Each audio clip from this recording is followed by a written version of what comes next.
Hello everyone, আসসালামু আলাইকুম। Welcome to my another video. শীতের সিজনটাই কিন্তু আসলে নতুন নতুন টাটকা সব শীতের সবজি আর বিভিন্ন ধরনের মাছ খাওয়ার, আর ছোট মাছের সাথে টাটকা সবজির কম্বিনেশনটা কিন্তু জাস্ট ওয়াও।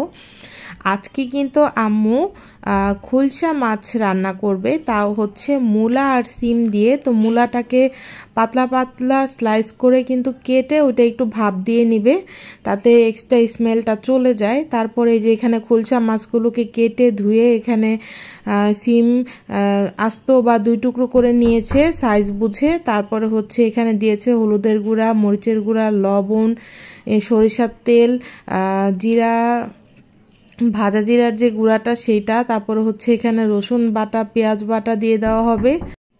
আর এখন হচ্ছে পেঁয়াজ বাটা দিয়ে দেওয়ার পর এই সবগুলো জিনিসকে যে আস্তেও কিন্তু কয়েকটা কাঁচামরিচও 2 ফালি করে দিয়ে দেওয়া হলো। আর মূলাটা কিন্তু ভাপ দিয়ে রাখা হয়েছে, এই যে দেখেন গরম ধোয়া উঠতেছে।